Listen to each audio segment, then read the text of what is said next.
Hello friends, நம்ம favourite serial அடுத்து என்ன சுவாரஸ்யமாக நடந்துச்சுன்னு பார்த்தீங்கன்னா ரொம்பவே பயங்கரமாக இருக்குங்க. அது என்னன்னா, நம்ம இனியாவும் விக்ரமும் வந்துக்கிட்டு டீப்பாக டிஸ்கஷன் பண்ணுறாங்க. இந்த திவ்யாவுக்கு மறுபடியும் வேற ஏதாச்சும் பிரச்சனை வருமா அப்படின்னு சொல்லிட்டு பயங்கரமாக ரெண்டு பேரும் கொலாப்ஸ் எல்லாம் இருக்காங்க. அந்த நேரத்தில் பார்த்து ஏதோ ஒரு தடங்கள் மாதிரி அவங்களுக்கு அவங்க முன்னாடி ஒரு பேக் வந்து விழுது. அது என்னன்னா, அவங்க துணி பேக் தான். யாரா இது இங்கே கொண்டாந்து போட்டது, கம்முனாட்டி நாயா அப்படின்னு சொல்லிட்டு திரும்பி பார்த்தா வேற யாரு, அந்த யாழினி தான். இந்த லூசி நாத்தி இன்னத்துக்கு வந்திருக்கு அப்படின்னு சொல்லிட்டு நம்ம விக்ரமுக்கு தோணாலும், இன்னொரு பக்கம் நம்ம இனி வந்துக்கிட்டு, அக்கா வந்துட்டியா, என்ன அக்கா என்னை பார்க்கறதுக்காக வந்திருக்கியா அப்படி இப்படின்னு பாசமலையை பொழிகிறாங்க. உடனே நம்ம யாழ் நின்றுக்கிட்டு, அடைச்சி விழு, என்ன இவங்க உன்னை அப்படியே கொஞ்சத்துக்காக நான் இங்கே வந்திருக்கேன் பாரு, உன்னை அசிங்கமாக கேட்கலான்னு தான் வந்தேன். ஆனால் என்னவோ தெரியல, நீ இப்போ நல்ல நேரமும் என்னவோ மாட்டாமல் இருக்க. நீ பண்ண வேலைனால மாமா என்ன கழுத்தை பிடிச்சி வெளியே தள்ளிட்டாரு. அதனால நான் எவ்வளோ அசிங்கப்படுறேன், அவமானப்படுறேன், வெக்கப்படுறேன். உனக்கு தெரியுமா, நீ பண்ணுறது மட்டும்தான் உனக்கு சரி, வேறு யார் பண்ணுறது சரியில்லை. நீ பண்ணுறதுக்கு எல்லாரும் தலையாடணும். அதுதானே எப்பவுமே நீ பண்ணுறது மட்டும் தான் கரெக்டாக இருக்கும்னு நினைக்கிறேன். இதை மட்டும் தயவு செஞ்சு மாற்றிக்கலன்னு வச்சுக்கோங்க. உன் வாழ்க்கை சரி, என் வாழ்க்கையிலும் சரி நிறைய மாற்றம் ஏற்படுது.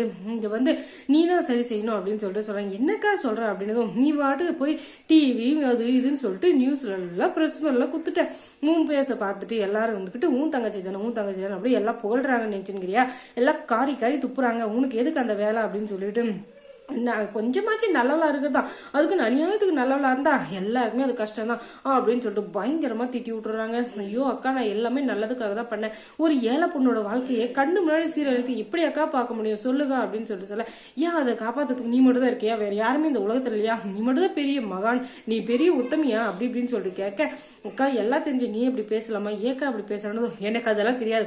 இனிமே நீ யார் பிரச்சனையும் போகக்கூடாது, இந்த பிரச்சனைக்குள்ள நீ இருக்கவும் கூடாது. இதுக்கு மேல ஏதாச்சும் பேசி பிரச்சனை ஆச்சு, அதுக்கப்புறம் என் வாழ்க்கையில ஏதாச்சும் பிரச்சனை வந்துச்சுன்னு வச்சுக்கோங்க, அதுக்கப்புறம் உன்னை அவ்வளவுதான் அன்னியோட தலை முடிக்கிறோம் தெரிஞ்சுக்கோ அப்படின்னு சொல்லிட்டு பயங்கரமா திட்டி விட்டுறாங்க. உடனே அக்கா இப்படி எல்லாம் பண்ணாத, என்னாலும் உனக்கு எந்த பிரச்சனையும் வராது, தயவு செஞ்சு இந்த மாதிரிலாம் பேசாத, காலில் கூட விழுறேன் அப்படின்னு சொல்ல, உடனே விக்ரம் அவர் பாட்டு ஒன்று ஆரம்பிக்கிறாரு.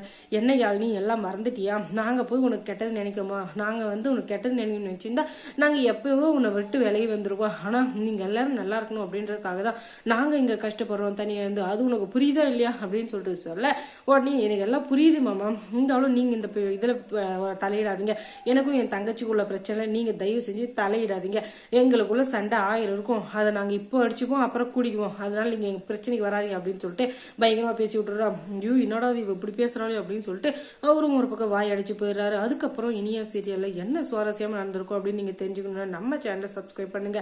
அதோட பக்கத்துல இருக்க அந்த பெல் ஐக்கானையும் கொஞ்சம் கிளிக் பண்ணி விடுங்க. தொடர்ந்து இந்த சேனலுக்கு சப்போர்ட் கொடுங்க. தேங்க்ஸ் ஃபார் வாட்சிங். சப்போர்ட்னால தான் மேலும் மேலும் நாங்கள் வீடியோ போட்டு இருக்க முடியும்.